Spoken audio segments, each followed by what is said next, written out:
یہ دیکھیں، یہ تقریباً 200 سال پرانا سیڑھی ہے، پرانی سیڑھی جو کعبہ کے اندر جانے کے لیے استعمال کی جاتی تھی۔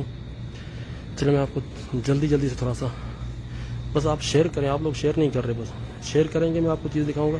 اس میوزیم کے اندر میرے علاوہ کوئی بھی نہیں ہے، ٹھیک ہے جی، جلدی شیئر کریں۔ یہ دولاب جو ہے خانہ کعبہ کے اندر رکھا جاتا ہے، ٹھیک ہے جی۔ یہ پرانے کھول ہیں، جو یہ سلطنت عثمانیہ کے دور کا کھول ہے، حجر اسود کا، اور یہ کھول جو سعودی حکومت کے شروعاتی دور کا ہے، ٹھیک ہے جی۔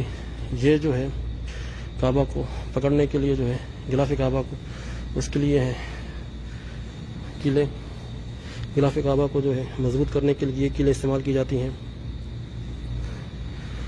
یہ ابھی سونے کا دروازہ لگا ہوا کعبے پہ، لیکن یہ جو ہے اس کا پیتل کا اور تانبے کا دروازہ بنا ہوا ہے۔ کعبے کا پہلا دروازہ یہ تھا۔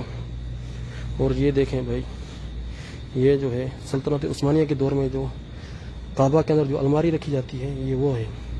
تاریخ اس کی دیکھ لیں 1858۔ یہ جو ہے بھائی، یہ غلاف کعبہ بنانے کی پہلی مشین اس طرح سے بنائی جاتی تھی۔ اس مشین سے جو غلاف کعبہ بنایا جاتا تھا، آپ دیکھیں،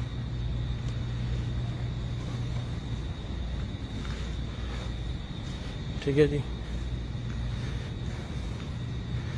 یہ آپ دیکھ سکتے ہیں، یہ ہے عبداللہ ابن زبیر، صحابہ کے دور کی جو ہے یہ لکڑی ہے۔ اس دور میں یہ لکڑی استعمال کی گئی تھی، دیکھیں 65 ہجری، 1400 سال پرانی لکڑی ہے۔ یہ کعبہ کے اندر استعمال کی تھی، کعبہ کی چھت کو پکڑنے کے لیے، یہ آپ دیکھ سکتے ہیں۔ اور یہاں پر بھی آپ دیکھیں، یہ اسی لکڑی کا جو ہے، کیونکہ 3 پلر ہوتے ہیں کعبہ کے اندر، ایک پلر تو موجود ہے اور دوسرے پلر کا کچھ حصہ یہاں پر موجود ہے۔ جتنے بھائی بھی دیکھ رہے ہیں یار، شیئر ضرور کریں آپ لوگ، یہ زیادتی ہوگی آپ کی طرف سے اگر آپ شیئر نہیں کریں گے۔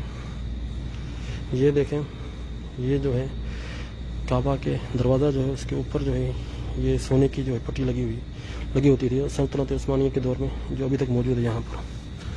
چلتے ہیں آگے۔